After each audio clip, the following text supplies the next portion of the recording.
चट्टानों से विपदाओं ने जितना भी ललकारा है, साक्षी है इतिहास हमारा, मानव कभी ना हारा है। तुमको चीर निकलता सूरज, ये दिन दुख के बीतेंगे, जब तक अंतिम सांस रहेगी हम लड़ेंगे जीतेंगे। नमस्कार साथियों, ड्रीमर्स एकेडमी के इस नए प्रयास में आप सभी का हार्दिक स्वागत है, जिसके अंदर हम आपको एग्जाम ओरिएंटेड कुछ छोटे छोटे वीडियोस बना के भेजेंगे, जिसके माध्यम से आप अंतिम समय में अपना रिवीजन कर सकेंगे। और उसी कड़ी में आज जो हम पढ़ने जा रहे हैं वो है इंग्लिश का एक टॉपिक वॉइस, जो कि लेवल 1 में आता है। इसको अपन उसी हिसाब से पढ़ेंगे जैसे रिवीजन किया जाता है।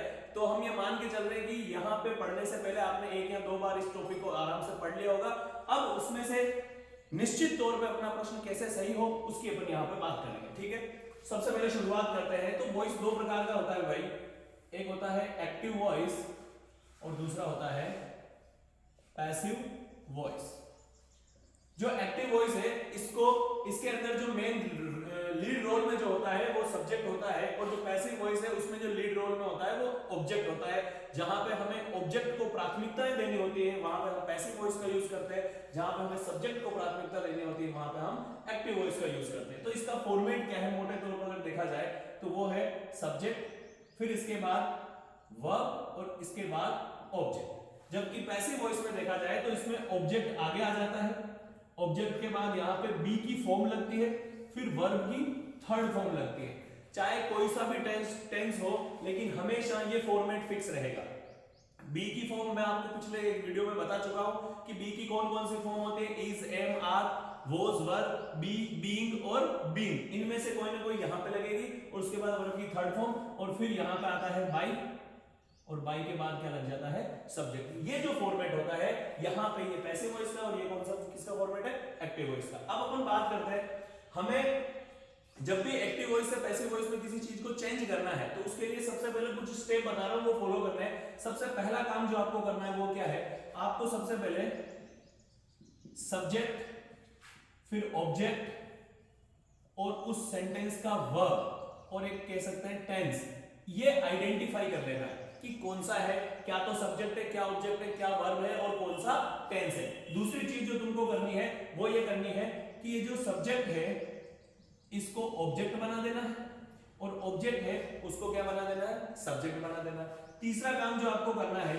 जब आप ऑब्जेक्ट को आगे ले आते हो तो उस ऑब्जेक्ट के अकॉर्डिंग, ये जो ऑब्जेक्ट है इसके अकॉर्डिंग बी की कोई भी सुटेबल फॉर्म लगानी है। जैसे यहां पे अगर सिंगुलर है तो बी की सिंगुलर फॉर्म लगेगी, यहां पे प्लूरल है तो बी की कौन सी फॉर्म लग जाएगी, प्लूरल फॉर्म। फिर बी के बाद नेक्स्ट काम जो आपको करना है वो ये है कि इसके बाद जो वर्ब है, जैसी भी वर्ब है उसकी थर्ड फॉर्म लगा देनी है। और लास्ट काम आपको करना है पांचवा, वो होगा बाई प्रीपोजिशन आएगा, और इसके बाद जो इस एक्टिव वॉइस का जो सब्जेक्ट था उसको लास्ट में लगा देना है।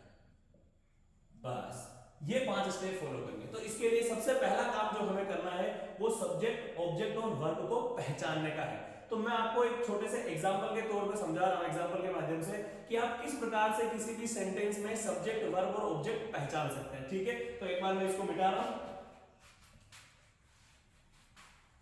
देखिए जैसे एक सेंटेंस लिख रहा हूं मैं सिंपल, या पहले आप एक बात, चलो एक क्वेश्चन पूछता हूं मैं आपसे।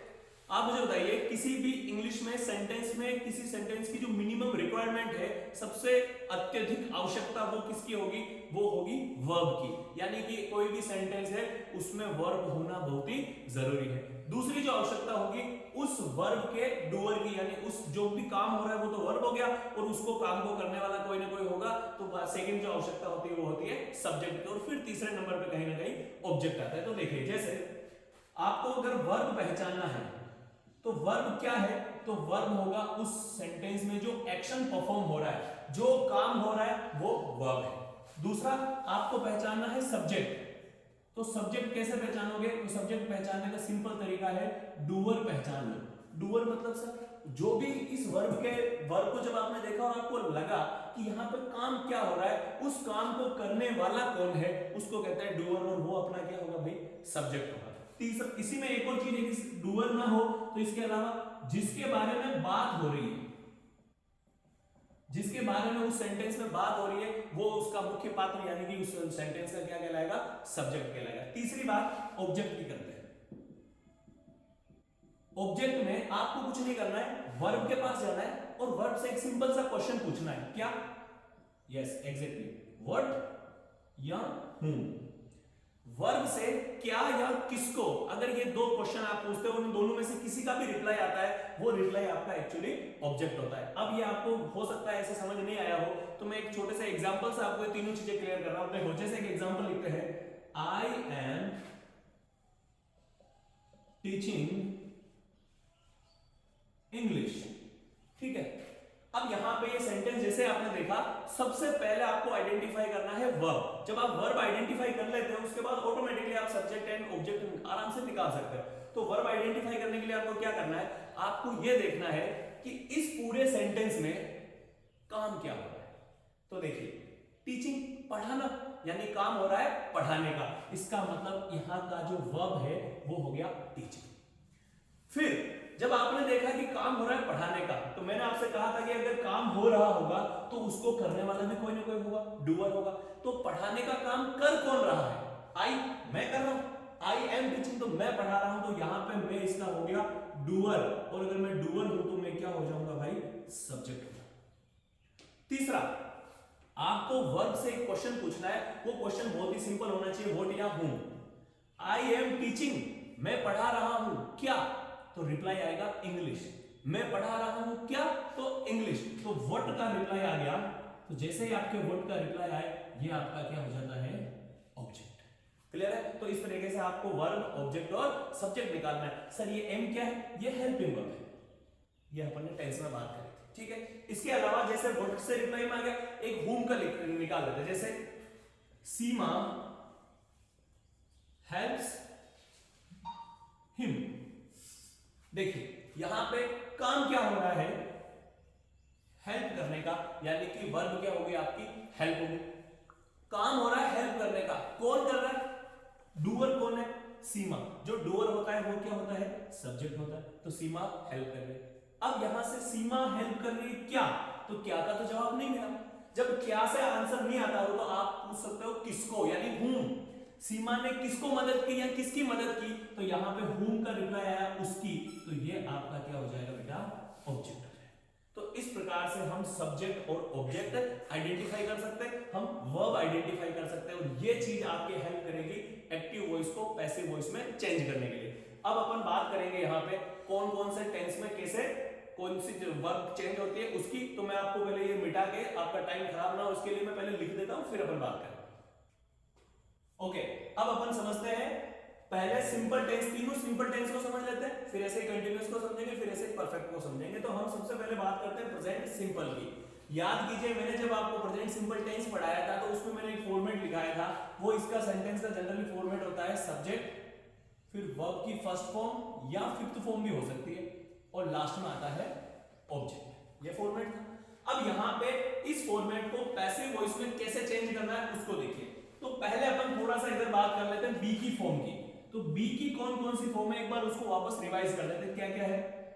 बी की जो फर्स्ट फॉर्म है वो है इज, एम, आर और खुद बी।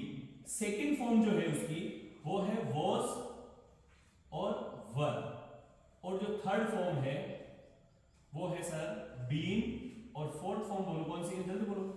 कोई सी भी फोर्थ फॉर्म कौन सी होती है किसी की भी, आईएनजी फॉर्म को ही तो फोर्थ फॉर्म बोलते हैं, ये होगी बीन।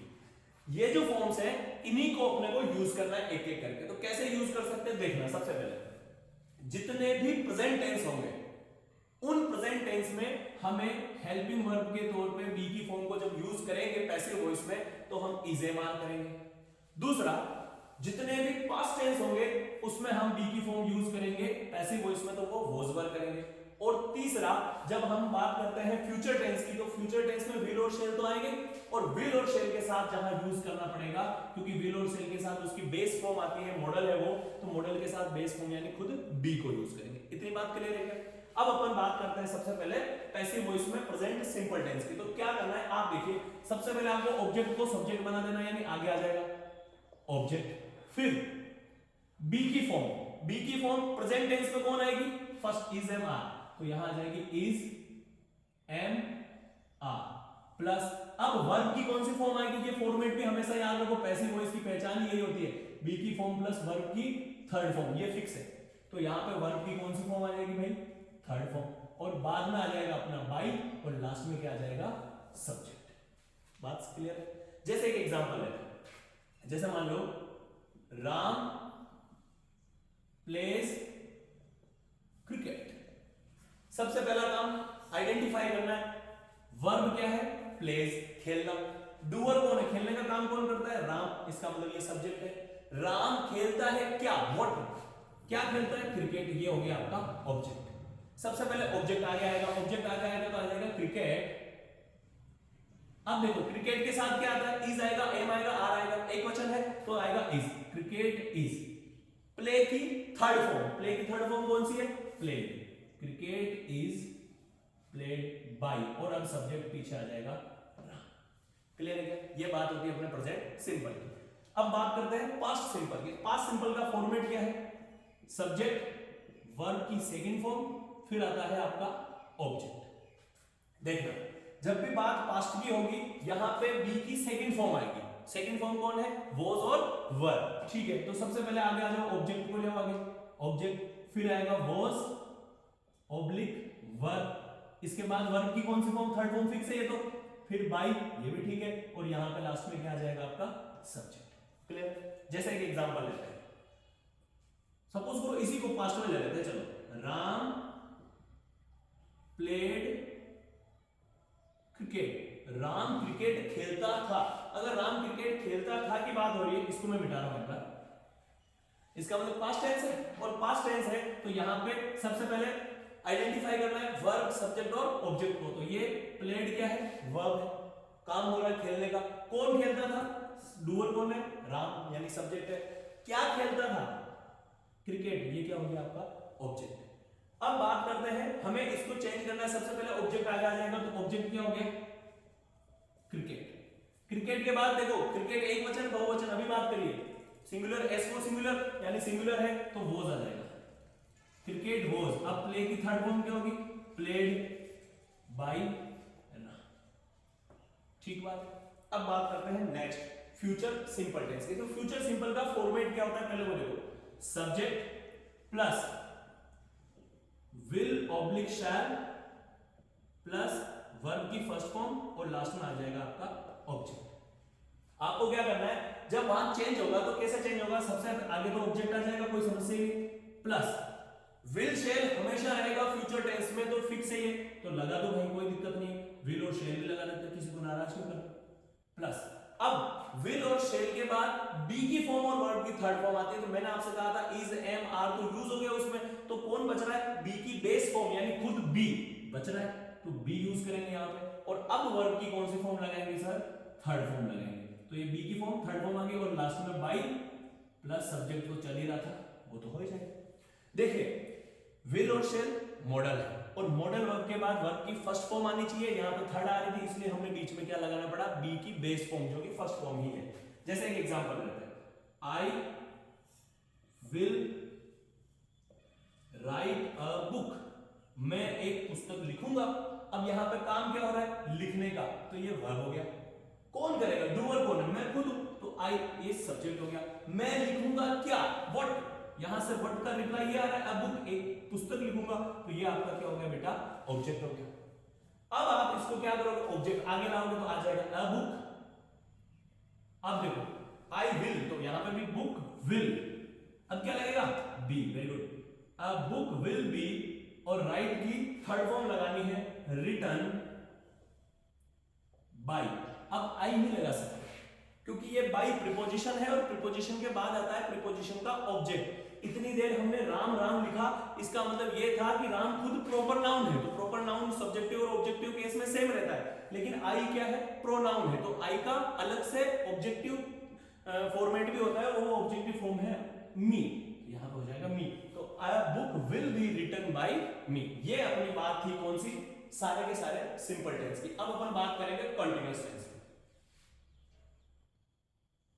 ओके, अब अपन बात करते हैं प्रेजेंट सिंपल, और जो सिंपल वाले तीनों टेंस पढ़ लिए, अब बात करेंगे कंटीन्यूअस वाले, प्रेजेंट कंटीन्यूअस टेंस की। तो पहले अपन बात कर लेते हैं फॉर्मेट क्या होता है इसका, एक्टिव वॉइस का। तो सबसे पहले आता है सब्जेक्ट, सब्जेक्ट के बाद इज, एम और आर आता है, फिर वर्ब की फोर्थ फॉर्म का मतलब क्या होता है, ऐसे कंफ्यूज हो रहा है तो मैं ऐसे लिख देता हूं V1 प्लस आईएनजी फॉर्म और लास्ट में आ जाता है ऑब्जेक्ट। देखिए आप ये ध्यान रखना कि अगर एक्टिव वॉइस में तुम्हें सेंटेंस में आईएनजी दे दिया जाए तो वहां पे आपको अगर पैसिव में चेंज करना है तो एक चीज कंफर्म है, वो फिक्स आएगी, वो आनी है, उसको याद रख लोगे ना तो आधे ऑप्शन तो वैसे ही कट जाएंगे। अभी बता रहा हूं क्या है, ये समझ में आया फॉर्मेट। इसको चेंज करना है तो सबसे आगे क्या आ जाएगा, ऑब्जेक्ट।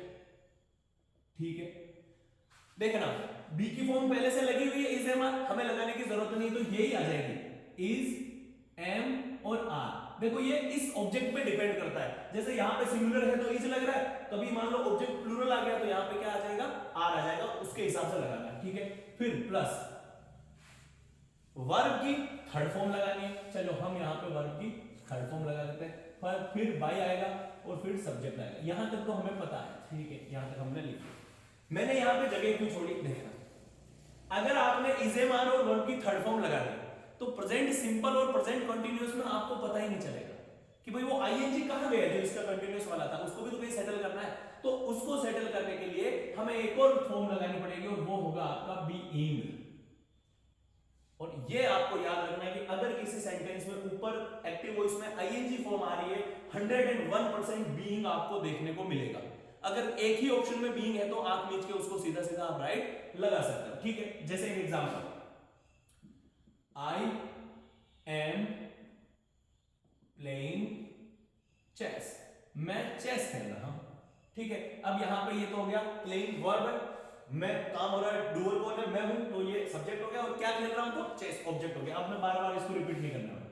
देखिए सबसे पहले ऑब्जेक्ट आ गया चेस, अब देखो चेस के हिसाब से इज एम आर लगेगा, यहां आई था तो एम लग रहा था, चेस के साथ क्या लगेगा, इज लगेगा, तो इज लगा दो, चेस इज, और अब बीइंग तो आना ही, आईएनजी को ये लेके बैठेगा, चेस इज बीइंग, प्ले की थर्ड फॉर्म लगा दो, प्लेड बाय, और आई का ऑब्जेक्टिव फॉर्मेट क्या होगा, मी, तो बाय मी हो जाएगा।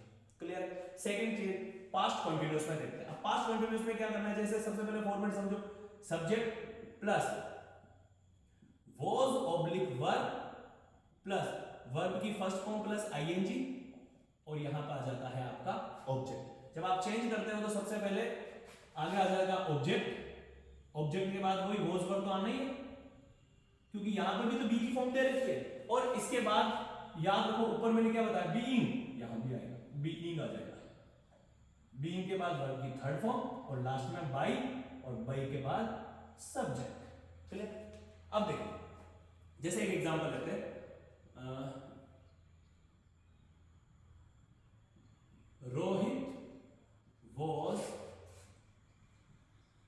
कुकिंग फूड, रोहित क्या कर रहा था, खाना बना रहा था। हो सकता है रोहित रूम पे रहता हो तो खाना बना रहा है, क्या दिक्कत है, ये होगी इसकी वर्ब। सब्जेक्ट कौन है, रोहित डूअर है, और क्या बना रहा है, फूड ऑब्जेक्ट हो गया। सबसे पहले ऑब्जेक्ट आ गया फूड, अब सुनो फूड अनकाउंटेबल है, सिंगुलर है, इज और वॉज और वर्ब में से क्या आएगा, वॉज आएगा, तो फूड वॉज। अच्छा इस आईएनजी को भी तो सेटल करना है क्योंकि हमें इस कुक की तो थर्ड फॉर्म चाहिए, तो इस आईएनजी को कहां रखे, तो हमने कहा बीइंग, तू संभाल ले इसको, तो इसने बीइंग बी को दे दिया और बीइंग बना दिया। फूड वाज बीइंग, कुक का हो जाएगा कुक्ड बाय, कौन बना रहा था भाई, रोहित बना रहा था, प्रॉपर नाउन में कोई चेंज नहीं होगा, ऐसे रहेगा। यहां पे हमने बात करी है प्रेजेंट कंटीन्यूअस की और पास्ट कंटीन्यूअस की। अगर सर मैं बात करूं फ्यूचर कंटीन्यूअस की, तो फ्यूचर कंटीन्यूअस में पैसिव बनता ही नहीं है, फ्यूचर में पैसिव नहीं बनता है। अगर कोई मॉडल वर्ब और फिर आईएनजी वगैरह लग रहा है वहां पे भी पैसिव नहीं बनता है। तो ये तो बात हो गई अपने कंटीन्यूअस की। अब अपन बात करेंगे परफेक्ट टेंस की, ठीक है, तो मैं एक बार इसको मिटा देता हूं। चलिए अब अपन बात करते हैं प्रेजेंट परफेक्ट और पास्ट परफेक्ट और फ्यूचर परफेक्ट टेंस की। तो सबसे पहले प्रेजेंट परफेक्ट, सबसे पहला फॉर्मेट क्या होगा, सब्जेक्ट, इसके अंदर आएगा हैज ऑब्लिक हैव, वर्ब की कौन सी फॉर्म आती है, बोलो बोलो, थर्ड फॉर्म, फिर आता है क्या आपका ऑब्जेक्ट। अब इसको जब चेंज करेंगे तो क्या आएगा, ऑब्जेक्ट आ जाएगा पैसिव वॉइस में आगे, फिर ऑब्जेक्ट के बाद परफेक्ट टेंस है तो हैज हैव कंफर्म आएगा, ठीक है भाई लगा देते हैं, ये हैज और हैव रहेगा। इसके बाद वर्ब की थर्ड फॉर्म भी आएगी, हमने बताया, हमने देखा था बी की फॉर्म वर्ब की थर्ड फॉर्म। लेकिन एक चीज देखो, यहां वैसे ही वर्ब की थर्ड फॉर्म है, यहां पे भी अगर हमने वर्ब की थर्ड फॉर्म ही लगा रखी है और हैज हैव यहां भी है, यहां भी, तो पता क्या चला कि कैसे एक्टिव है कौन सा पैसिव है। तो हमें पैसिव वॉइस का एक फॉर्मेट फिक्स पता है, बी की फॉर्म और वर्ब की कौन सी फॉर्म, थर्ड फॉर्म। तो यहाँ पे बी की फॉर्म तो आई नहीं, तो हम अब बी की कोई एक फॉर्म लगाएंगे। बी की कौन सी लगाओ, तो बी की वो फॉर्म लगाओ जो हैज हैव के साथ आती हो। तो हैज हैव के साथ तो हमेशा थर्ड फॉर्म आती है, तो बी की भी तो थर्ड फॉर्म है अपने पास, कौन है वो, बीन है। तो has have plus been plus verb की थर्ड फॉर्म, अब आ जाएगा बाई और फिर लास्ट में आ जाएगा सब्जेक्ट। ठीक है, जैसे example, they have completed their work, they have completed their work, उन्होंने अपना काम पूरा कर लिया था या कर चुके हैं। ठीक है, काम क्या है, कंप्लीट होना, पूरा होना, ये वर्ब हो गई।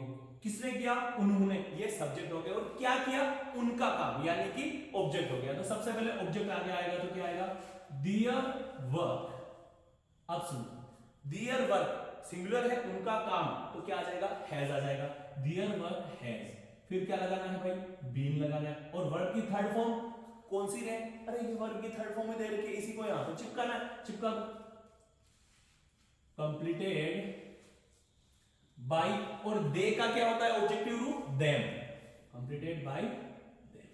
ठीक है, नेक्स्ट देखो, पास्ट परफेक्ट की बात करते हैं तो कोई चेंज नहीं है। पास्ट परफेक्ट में subject plus head plus verb की थर्ड फॉर्म, फिर क्या आ जाएगा, ऑब्जेक्ट। तो उसमें कुछ नहीं होगा, यहां पे ऑब्जेक्ट आ जाएगा।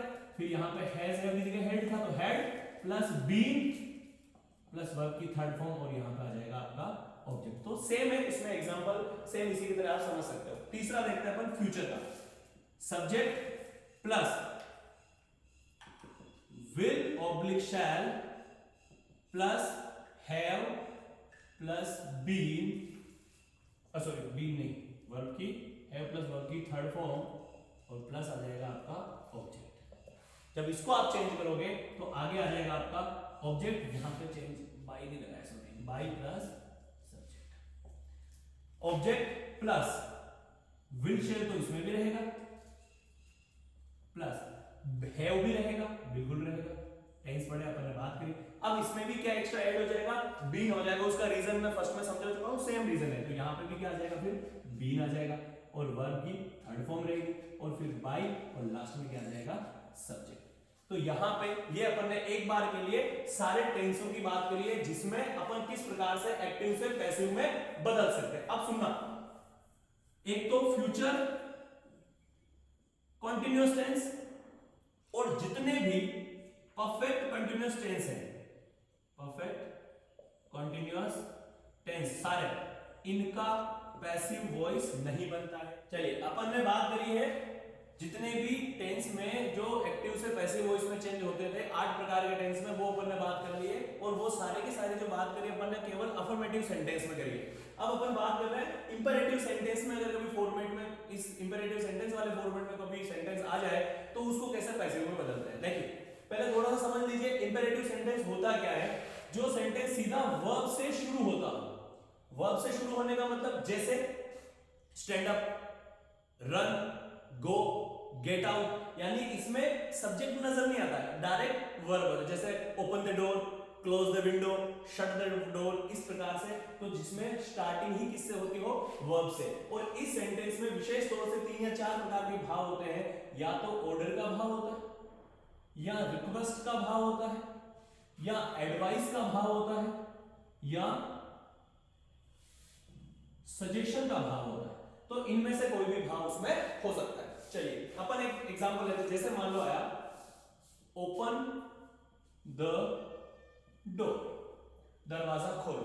ये हमने किसी को ऑर्डर दिया है, तो इसमें भाव कौन सा आ रहा है, ऑर्डर का। यहां पे इसको 2 प्रकार से बनाया जा सकता है, एक तो लेट से बनाया जा सकता है, और दूसरा जो इसमें भाव है उसी के अकॉर्डिंग बनाया जा सकता है। तो पहला लेट से कैसे बनेगा, तो लेट, और फिर जो ऑब्जेक्ट है यहां का, ओपन तो सब्जेक्ट मतलब वर्ब हो गया, और सब्जेक्ट है ही नहीं। अच्छा सर, सब्जेक्ट होता ही नहीं है क्या, बिल्कुल होता है, लेकिन नजर नहीं आता, क्योंकि मैंने जैसे मान लो कहा ओपन द डोर, मैंने किसको कहा, आप लोगों को कहा, यानी कि सेकंड पर्सन यानी यू। तो इसका जो ऑब्जेक्ट होता है वो दिखता नहीं है, लेकिन होता कौन है, यू। तो यहाँ पे ऑब्जेक्ट अभी नहीं है, सीधा ये है वर्ब, और ये है उसका क्या खोलना है, दरवाजा खोलना है। तो इसका मतलब ये ऑब्जेक्ट हो गया।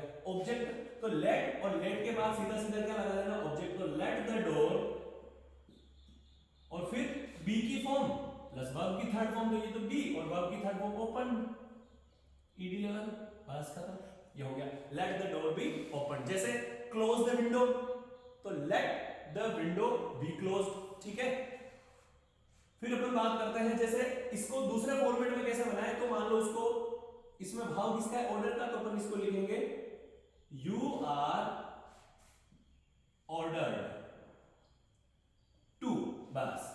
यहां पे अगर ऑर्डर का भाव है तो इसमें ऐसा लिखना है यू आर ऑर्डर्ड, अगर रिक्वेस्ट का है तो यू आर रिक्वेस्टेड, अगर एडवाइस का है तो यू आर एडवाइज्ड, सजेशन का है तो यू आर सजेस्टेड, इतना लिख देना है सीधा। बाकी लगाना है टू, और जैसा फॉर्मेट है वैसा वैसा चिपका देना है, तो आएगा ओपन द डोर।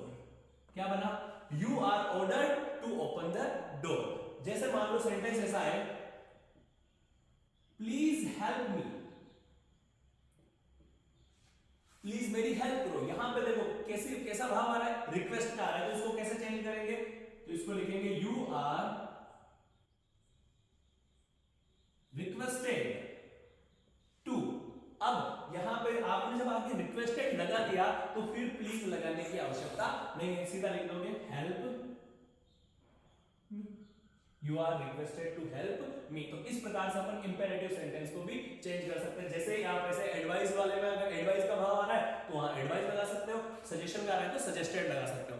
एक छोटी सी चीज ध्यान रखना, एडवाइस और सजेशन में क्या फर्क है, एडवाइस अगर सामने वाला नहीं मानता है, सुझाव जो है वो नहीं मानता है तो उसका नुकसान होगा, और सजेशन मात्र एक सुझाव है जो आप मानो तो अच्छी बात है और नहीं मानो तो भी आपका उसमें कोई भी नुकसान नहीं होने वाला। जैसे अगर आपसे कोई डॉक्टर कहता है कि स्मोकिंग मत किया करो, वो एडवाइस है, लेकिन कोई आपसे कहता है कि गरीबों की मदद करो, तो ये सजेशन है, आप करो तो अच्छी बात है और नहीं भी करोगे तो आपका इसमें व्यक्तिगत तौर से कोई भी नुकसान नहीं है। तो ये माइनर सा डिफरेंस है एडवाइस और सजेशन में। तो ये अपन ने आज भी बात करी एक्टिव पैसिव में, मोटे मोटे तौर पे जो रिवीजन के तौर पे अपन बात करते हैं। एक दो छोटे छोटे से फॉर्मेट और है उसकी भी मैं बात कर लेता हूं, मैं इसको मिटा रहा हूं। देखिए अगर कहीं मैं सीधा फॉर्मेट ही लिख रहा हूं, उस फॉर्मेट में अगर आपको नजर आ जाए जैसे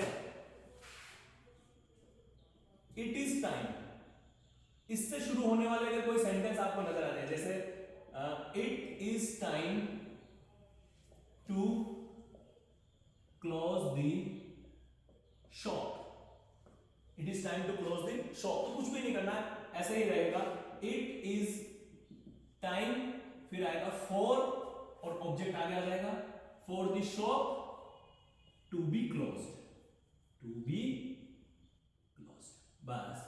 it is time to close the shop, तो इसमें क्या हो जाएगा it is time for the shop to be closed, बस। ये अगर आ जाए कभी स्पेशल वाला तो इसका भी आपको ध्यान रखना, ठीक है। अब अपन कुछ क्वेश्चन लिखेंगे और उन क्वेश्चन को एक एक करके अपन सोल्व करेंगे, ठीक है। चलिए, Rahul is writing a book, पहला सेंटेंस है। पहला काम क्या करेंगे, सब्जेक्ट वर्ब और ऑब्जेक्ट आइडेंटिफाई करेंगे। यहां पे काम हो रहा है राइटिंग का, ये हो गया आपकी वर्ब। काम कौन कर रहा है, डूअर कौन है, राहुल, तो ये हो गया आपका सब्जेक्ट। क्या लिखता है, एक बुक लिखता है, तो ये हो गया आपका ऑब्जेक्ट। सबसे पहले ऑब्जेक्ट को आगे ले आएंगे, तो अ बुक, अच्छा इजेमार होता है तो वो सही भी रहेगा, कोई दिक्कत नहीं है, अ बुक इज। अब ये जो आईएनजी है, जहां भी आईएनजी आएगा मैंने आपको बताया था क्या आएगा, 100% बीइंग आएगा, वेरी गुड। तो a book is being, write की third form, written by Rahul, किसके द्वारा लिखी जाती है, राहुल के द्वारा। दूसरा, she has finished her work, देखिए यहां पे काम हो रहा है फिनिश करने का, पूरा करने का, तो ये तो हो गया वर्क। कौन करता है, शी, तो ये हो गया सब्जेक्ट। क्या फिनिश करता है, करती है, उसका काम फिनिश करती है, यानी कि ये हर वर्क हो गया ऑब्जेक्ट, तो सबसे आगे आ जाएगा हर वर्क, तो हर वर्क। अब देखो ये भी सिंगुलर है तो यहां पे भी हैज ही लगेगा, अगर प्लूरल होता तो हैव लगा देते, हर वर्क हैज। अब यहां देखो अगर सीधा आपने फिनिश्ड लगा दिया तो इसमें और इसमें कोई फर्क ही नहीं रहेगा, तो हमें पैसिव में एक फॉर्मेट याद था, बी की फॉर्म प्लस वर्ब की थर्ड फॉर्म। यहां पे बी की कौन सी फॉर्म आएगी, बी की खुद की थर्ड फॉर्म आएगी, क्योंकि आगे हैज लग रहा है, तो हर वर्क हैज बीन, अब आ जाएगा फिनिश्ड बाय, और शी का ऑब्जेक्टिव रूप होता है हर, तो क्या हो जाएगा her work has been finished by her. Next देखिए, राम हैड किल्ड रावण। अपने कर्मों से मरा, अपन क्या करें, राम जी मारना पड़ा, राम जी को सब्जेक्ट, और ये हो गया आपका ऑब्जेक्ट। देखिए सबसे आगे कौन आएगा, रावण, रावण। अब यहां पे हेड है तो कोई दिक्कत नहीं, चेंज नहीं होगा, हेड। लेकिन क्या लगेगा, अभी देखो अभी ये लगा है, क्या लगेगा, बीन लगेगा। रावण हैड बीन, अब वर्ब की थर्ड फॉर्म ही है ये तो किल्ड, और बाई रावण, डूअर लास्ट में आ जाता है। देखो अगला देखो, दे हेल्प्ड अस, ये हो गया आपका वर्ब। अच्छा वर्ब में भी कौन सी फॉर्म है, सेकंड फॉर्म है। सेकंड फॉर्म में तो टेंस कौन सा होगा, पास्ट सिंपल टेंस। और अगर ये पास्ट सिंपल टेंस है तो यहां पे, अच्छा ये बताओ, ये सब्जेक्ट है और ये अस क्या है, ऑब्जेक्ट है। किसकी हेल्प करी, हमारी हेल्प करी। अस को आगे लाएंगे तो अस का सब्जेक्टिव रूप कौन सा होता है, वी। वी हेल्प्ड है सेकंड फॉर्म, मतलब पास्ट सिंपल। पास्ट सिंपल में मैंने कहा था बी की कौन सी फॉर्म आती है, वॉज और वर, तो वी के साथ क्या आएगा, वर, वी वर। हेल्प की थर्ड फॉर्म लगाओ, helped, we were helped by, और दे का ऑब्जेक्टिव रूप लगाना पड़ेगा क्योंकि इसको ऑब्जेक्ट की जगह काम ले रहे हैं, तो दे का ऑब्जेक्टिव रूप होगा देम। बन गया आपका। इसी के बाद में 2-5 सेंटेंस और प्रैक्टिस करते हैं ताकि आपको अच्छे से समझ में आ सके। Okay, people speak English all over the world. यहां पे सबसे पहले पकड़ो सब्जेक्ट, वर्ब क्या है, वर्ब ये रहा, स्पीक यानी बोलना। बोलने का काम कौन करता है, पीपल, ये हो गया सब्जेक्ट। क्या बोलते हैं, व्हाट, इंग्लिश, ये हो गया आपका ऑब्जेक्ट। और all over the world extra information है वो ऐसे कैसे रह जाएगी, ठीक है। सबसे पहले ऑब्जेक्ट आगे लाओ, इंग्लिश। अच्छा ये वर्ब की फर्स्ट फॉर्म है, और अगर ये वर्ब की फर्स्ट फॉर्म है तो यानी प्रेजेंट सिंपल टेंस होगा। प्रेजेंट सिंपल टेंस में क्या लगता है, बी की फॉर्म, इज, एम और आर। यहां पे इंग्लिश सिंगुलर है इसलिए क्या लग जाएगा, इज। तो इंग्लिश इज, स्पीक की थर्ड फॉर्म स्पोकन। अब सुनो, यहां पे मैं लगाऊं बाय पीपल, तो यहां पे बाय पीपल लगाने की आवश्यकता नहीं है। क्यों नहीं है, समझना, क्योंकि ये अंडरस्टूड बात है, सीधी सीधी नजर आ रही है कि अंग्रेजी बोलने का काम लोगों के द्वारा ही किया जाएगा। गाय भैंस तो इंग्लिश बोलने से रही, इसका मतलब यहाँ पे बाय पीपल लगाना ऐसे ज्यादा जरूरी नहीं है। ऐसे कोई भी सब्जेक्ट जो अंडरस्टूड हो वहां पे बाय के साथ सब्जेक्ट लगाने की आवश्यकता नहीं होती है। जैसे पुलिस के द्वारा अरेस्ट किया गया, भाई जब गिरफ्तारी की बात हो रही तो ऑटोमेटिकली कौन करता है, पुलिस ही करती है। टेररिस्ट के द्वारा बम ब्लास्ट किया गया तो वहां पे टेररिस्ट लगाने की जरूरत नहीं, बम ब्लास्ट हुआ है तो हमें पता चल रहा है टेररिस्ट ने किया। इस प्रकार के जहां पे सब्जेक्ट होते हैं जो अंडरस्टूड होते हैं वहां लगाने की आवश्यकता नहीं है, तो सीधा लगा देंगे जो बाकी का बचा हुआ वही, ऑल ओवर द वर्ल्ड। तो क्या बन जाएगा, English is spoken all over the world. अगला, I will not tolerate this nonsense. तो यहां पर देखिए ये क्या है, वर्ब है, टॉलरेट करना, सहन करना। विल हेल्पिंग वर्ब आ गया। अच्छा काम कौन कर रहा है, सब्जेक्ट आई, और क्या, व्हाट, क्या टॉलरेट नहीं करोगे, दिस नॉनसेंस, ये जो नॉनसेंस चल रहा है ये मैं टॉलरेट नहीं करूंगा। तो सबसे पहले ऑब्जेक्ट को आगे लो, this nonsense, this nonsense will. अब सुनो, यहां पे जो नॉट है ना, ये नॉट हमेशा हेल्पिंग वर्ब के ठीक बाद आता है। तो विल क्या है, हेल्पिंग वर्ब, तो इसके ठीक बाद नॉट लगा दो, विल नॉट। अब मैंने कहा था जब help present sorry future simple tense होगा वहां पे विल और शेल के बाद क्या लगेगा, बी लगेगा। तो विल नॉट बी, और टॉलरेट की थर्ड फॉर्म लगाओ, टॉलरेटेड बाय, आई का क्या हो जाएगा, मी। ठीक है, नेक्स्ट कॉल द पुलिस। ये इंपेरेटिव सेंटेंस लग रहा है क्योंकि सीधा वर्ब आगे आ गई है, डायरेक्ट वर्ब से शुरू हो रहा है, तो इसका क्या हो जाएगा, you are ordered to call the police. Simple. Next, you were not taking the exam seriously. तुम परीक्षा को सीरियस नहीं ले रहे हो, तुम तो ले रहे होगे, मुझे ऐसा उम्मीद है तुम लोगों से। यहां पे हो गया आपका वर्ब, टेकिंग लेना, यू क्या है, सब्जेक्ट जो डूअर है। क्या क्या सीरियस नहीं ले रहे हो, एग्जाम, तो ये क्या हो गया आपका ऑब्जेक्ट हो गया, तो एग्जाम आगे आ जाएगा, द एग्जाम। अब सुनना, वर जो है ना यहां पे ये वर है क्योंकि ये यू आ रहा है, लेकिन द एग्जाम सिंगुलर है तो इसके साथ वॉज आएगा, तो द एग्जाम वॉज। अब हेल्पिंग वर्ब के ठीक बाद नॉट लगता है, तो वॉज नॉट। आईएनजी कहां जाता है, सोच के बताओ, हाँ गुड, बीइंग के साथ, being the exam was not being, और इसके बाद क्या आ जाएगा, टेक की थर्ड फॉर्म, टेकन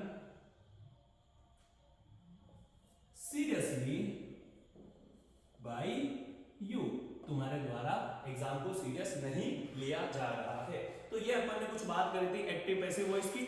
इसमें हम और भी प्रयास करेंगे आप तक कुछ क्वेश्चन और पहुंचा सके, और ये रिवीजन के तौर पे था, तो मैंने बहुत शॉर्ट में चीजें आपको समझाने की कोशिश करी है। उम्मीद है आपको अच्छी लगी होगी। आप इस वीडियो को ज्यादा से ज्यादा लोगों तक शेयर कीजिए, और अगर आपको अच्छा लगता है तो इसको लाइक और सब्सक्राइब जरूर करें। धन्यवाद।